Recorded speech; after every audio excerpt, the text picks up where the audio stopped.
guys, Assalamualaikum warahmatullahi wabarakatuh. Balik lagi sama kita di channel ini. Ada yang lagi geger nih guys. Si Raja Kripto Timothy Ronald yang dilaporin ke polisi sama member kelasnya sendiri. Jadi si Timothy Ronald yang sudah terkenal bahas-bahas kripto ini bikin kelas. Harganya mahal banget nih guys. Dari jutaan sampai puluhan juta. Ternyata meskipun mahal, banyak membernya yang rugi loh. Bahkan sampai miliaran rupiah ruginya. Nggak terima dong ikutan kelas mahal, tapi kok tetap rugi? Dilaporinlah ke polisi si Timothy ini. Tapi pengacara Hotman Paris justru belain Timothy teman-teman. Dia kan cuma bikin kelas, gak ada jaminan kaya katanya. Kalau semua orang bisa gugat Timothy, berarti semua orang bisa gugat guru dan dosen dong. Ya, masuk akal juga sih ya teman-teman. Menurut kalian gimana nih? Siapa yang salah? Coba komen di bawah. Kasus dugaan penipuan kripto Timothy Ronald diperiksa. Jadi, Younger sebagai pelapor ngaku mengalami kerugian 3 miliar. Pengacaranya bilang ada kurang lebih hampir 300-an korban daftar ke mereka yang ngaku juga jadi korban di kasus dugaan penipuan kripto Timothy Ronald ini. Adam Demi yang juga influencer ngaku udah rugi 150 juta. Tapi baru mau buat laporan. Katanya sih mau cek ombak dulu siapa aja yang bakal intervensi korban. Adam Demi bilang ada banyak korban yang ngadu ke dia tapi gak berani buat lapor. Bilangnya sih udah dinasehatin buat gak perlu takut sama intervensi atau ancaman dari pihak lawan selagi bener dan punya bukti. Masih belum ada klarifikasi apapun dari Timothy Ronald ataupun akademi kriptonya. Tapi Polda Metro Jaya bilang penyelidikan bakal terus dilanjutin.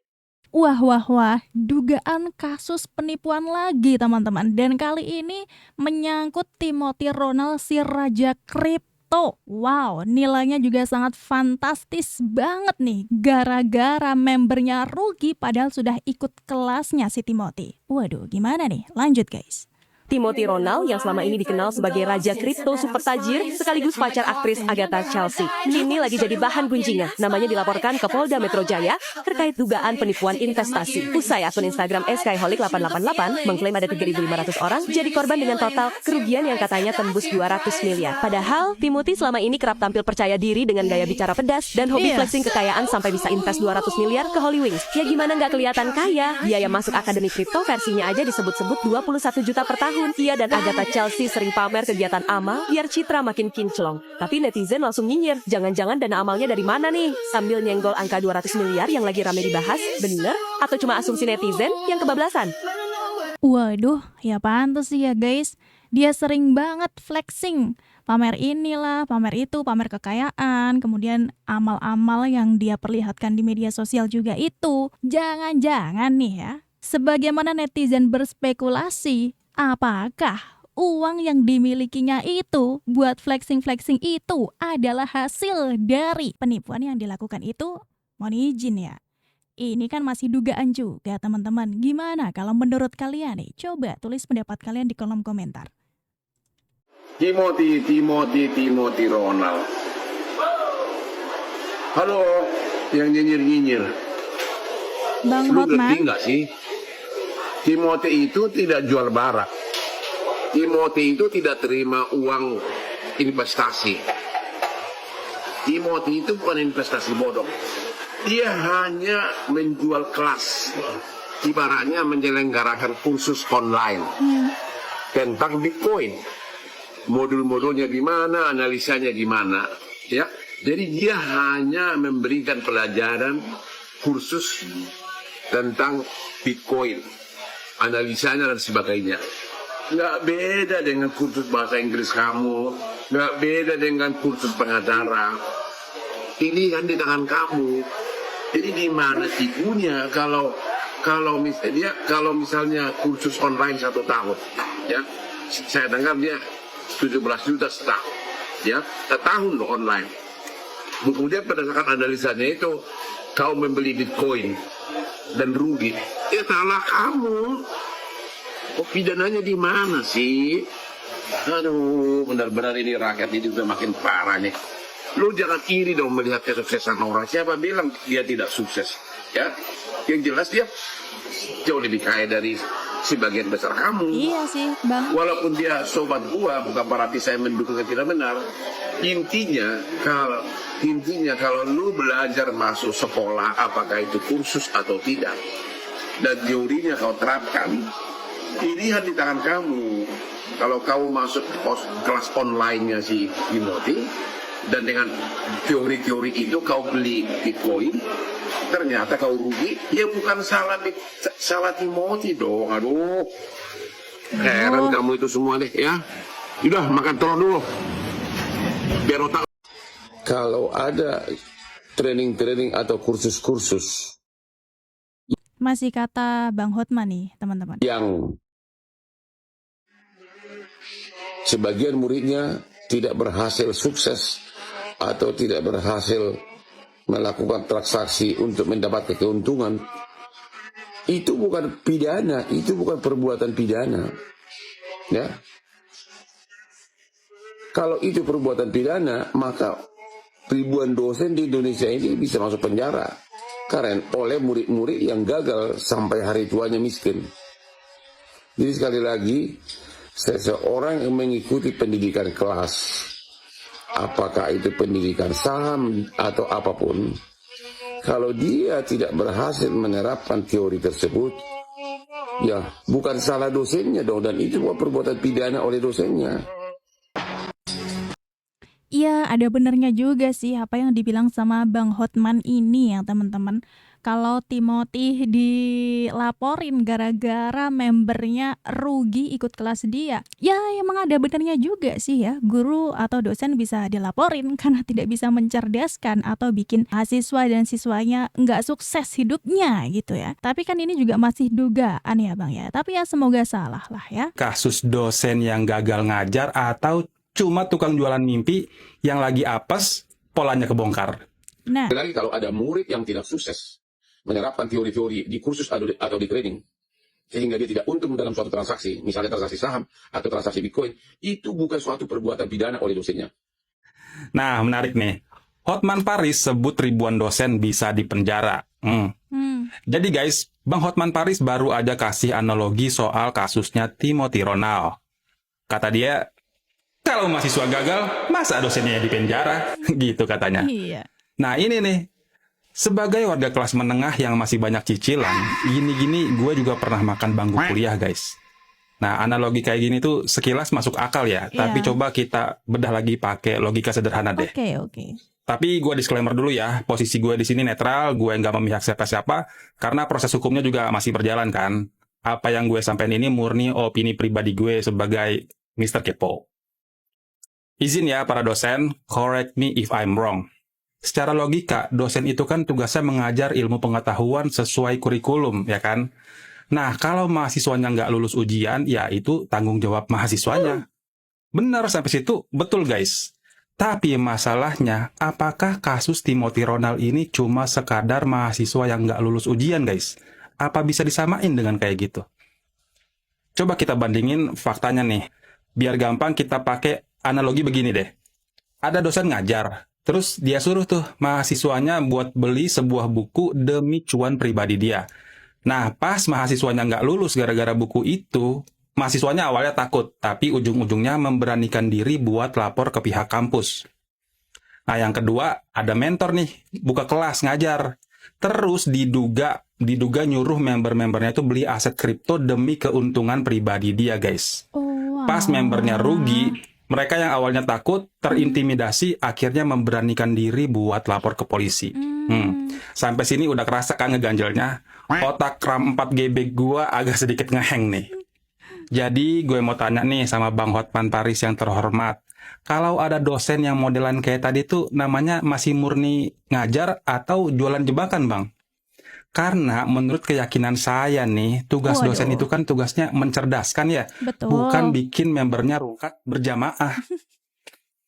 Ibarat kata nih, kalau perbandingannya nggak pas, ya bukannya bikin terang, malah bikin bingung gitu, Bang. Gimana menurut kalian, guys? Ini murni kasus dosen yang gagal ngajar atau cuma tukang jualan mimpi yang lagi apes, polanya kebongkar. Oh alah, jadi kalau menurut penuturan dari si abang Mr. Kepo ini teman-teman, ternyata Timothy itu tidak cuma buka kelas untuk mengajari ya, tapi juga menjual produknya si Timothy ini. Jadi menurut Mr. Kepo ini, ya analogi yang dipakai sama Bang Hotman ini kurang tepat. Nah, aku kembali ini ke teman-teman, menurut kalian gimana? Coba tulis pendapat kalian di bawah. Sampai ada paguyuban dari orang-orang yang rugi itu teman-teman dan sudah pernah dibongkar sebelumnya. Waduh, kok ini kok jadi makin kayak gimana gitu ya. Jadi apakah benar member-member itu dirugikan secara nyata ya? Influencer toxic yang suka yapping nggak jelas, flexing nggak jelas, gue ingetin ya, ini udah 2026, 2027 udah deket. Masih belum insaf, siap nih, udah mulai ada tanda-tandanya. Tuh, lihat tuh, yang lagi viral banget, akun Skyholic 888. Udah mulai ngebongkar tuh, ya. Siap-siap deh, mulai pakai baju oranye kalau masih begitu aja kelakuannya. Bukannya mau turut campur, tapi saya ini kasihan sama orang-orang ternak-ternak bocil yang nggak jelas, yang percaya dan investasi duit banyak dari harta orang tuanya, bahkan sampai pinjol. So, stop lah. Indonesia udah susah. Jangan dibuat tambah susah. Betul. Belum lagi dari eksternal. Ada juga masalah. Di dalam negeri, begini juga. Insaf. Mulai saat ini kayaknya memang harus stop ya. Tergiur dengan hal-hal yang instan kayak gitu. Apalagi kalau sudah pakai modal dengan nominal yang cukup gede. Wah, ini kalau udah rugi, ya benar-benar habis-habisan teman-teman. Semua hal yang dianggap goblok sama Timothy Ronald. Waduh. Lu miskin sama dengan lu goblok. Nah, bisa dibilang ini adalah quotes-nya Timothy nih. Banyak banget orang-orang yang ngeklip adegan Timothy ini nih. Alasan kenapa Timothy nganggap miskin itu goblok, karena orang kaya yang sudah dia kenal tidak ada yang goblok. Nge-gym, ini kasus baru kemarin sore nih. Cuma karena nge-gym itu sama Timothy dianggap olahraga yang tidak memerlukan otak. Disitulah Timothy langsung menyimpulkan kalau nge-gym adalah aktivitas paling goblok. Lu tidur siang itu apa? Lu bayi. Bayangin, kita tidur siang salah juga coy. Bahkan Timothy bilang kalau seandainya Tuhan menciptakan dirinya bisa tidak tidur, dia memilih untuk tidak tidur. Lu capek ya kerja. Nungguin GTA 6. Cuma orang yang nungguin game dibilang goblok lagi nih. Lu orang goblok. Alasan Timothy bilang kalau orang-orang yang nungguin GTA 6 itu goblok karena dia nganggep orang yang nungguin GTA 6 itu adalah orang yang pengen punya rumah mewah, mobil sport, klub malam, dan lain-lain, tapi tidak terwujud di dunia nyata. Bahkan dia bilang kalau hidup dia itu GTA 6 coy. Ya hidup gua bos GTA 6. Hobi bola. Nah, kalau lu punya temen hobi bola, Stop kabaran sama dia. Timothy nganggep kalau hobi bola itu adalah format lain dari Kolosseum zaman Roma yang ditonton sama orang-orang miskin dan budak. Lah, kalau gitu, waktu Prabowo nonton timnas, gak kerja di tanggal merah. Tanggal merah kan emang dibuat buat libur kan ya bang. Nah, bagi Timothy lagi nih, kalau lu libur di hari libur, goblok lu. Kerja di luar negeri. Nih, yang terakhir nih, bagi Timothy, kalau lu kerja di luar negeri, goblok. Dia menganggap kalau di negara sendiri aja kagak bisa menang, apalagi di negara orang. Ya, gimana mau menang ya bang? Aturan yang dibikin sama pemerintah negeri ini selalu nyusahin rakyat, anjing. Lu bisa lihat aja di Instagram gue, PNL hari ini gue bikin uang berapa. Gue bikin uang 23 miliar sambil duduk di sini hari ini. Gue masih luangin kamera ini. Untuk kesempatan apa? Kesempatan masih ada yang bisa bacot sama gue di belakang layar itu. Dia ngetik ya, pecundang sampah itu ada yang ngetik. Oh ini dia cari duit dari AdSense gitu kan. Itu AdSense cuma buat gue uang kencing gitu. Gue kencing sana balik sini udah dapet. Tapi emang gak main-main ya sama mulutnya Timothy ini. Gak ramah banget teman-teman ya.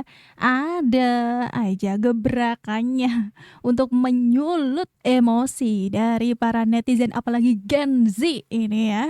Waduh, ya pantesan sih kalau banyak yang gerah juga sama dia. Membernya yang rungkat, benernya nih lagi rame soal Timothy Ronald dilaporin ke polisi sama membernya yang rungkat. Benernya nih akibat penyakit klasik orang Indonesia yang pengen kaya secara instan ya. Betul. Lu kok bisa? Kayaknya ini laporannya lumayan serius sih. Karena korbannya katanya ada ribuan. Dan udah rame diberitakan di media-media nasional. Dan yang aku perhatiin, narasi terbaru Timothy soal trading crypto juga udah berubah drastis ya. Bitcoin ya tapi. Kalau kripto lain 99% itu orang rugi Pak biasanya. Ini mereka lebih investor atau trading. Kalau trading tuh datanya mungkin 99 99% rugi kali ya. Kalau seingatku sih dulu ngomongnya nggak gitu ya. Dan nggak cuma itu aja, bahkan highlight website Akademi Kriptonya juga udah dirubah. Bukan lagi mengklaim kalau 71% murid mereka berhasil menggandakan portonya dalam waktu 3 bulan. Kalau pakai strategi mereka, tapi sekarang diubah jadi 71% member berhasil paham kripto dalam waktu 3 minggu. Ya kalau hasilnya cuma buat paham kripto, menurutku orang-orang juga nggak bakal mau bayar 17 juta tuh. Tapi banyaknya influencer yang flexing dan ngasih iming-iming buat kaya secara instan ini menurutku sangat merusak mental anak bangsa sih. Anak muda sekarang ngeliat orang yang sekolah tinggi-tinggi dan kerja banting tulang tapi hasilnya segitu-segitu aja. Sementara ada trader kripto yang umurnya masih belasan, tapi hasilnya katanya udah ratusan miliar. Atau ada trader kripto lainnya yang bisa merubah 30 juta jadi 20 miliar dalam 6 bulan. Dan yang paling ikonik pastinya Timothy, yang harga satu mobilnya aja setara dengan lebih dari 300 tahun UMR Jakarta. Meskipun di sisi lain, menurutku orang-orang yang merasa jadi korban ini juga salah karena ketamakannya sendiri sih. Wong kalian sendiri yang beli kelasnya dan pencet tombol beli kriptonya di HP kalian. Kalau untung kalian diam-diam aja, tapi ketika rugi kalian rame-rame lapor. Dan jujur aku sendiri nggak yakin apa kasusnya bisa tembus. Kecuali kalau kalian bisa membuktikan, misal Timothy dibayar sama developer koinnya buat mempromosikan koin tertentu, baru itu mungkin bisa dikasuskan ya. Tapi menurutku sampai kapanpun tetap ada orang-orang yang jual mimpi buat cepet jadi kaya, karena orang Indonesianya sendiri suka dibodoh-bodohi dan nggak pernah mau belajar. Jadi menurutku pemerintah harus turun tangan buat menghindari korban-korban baru sih.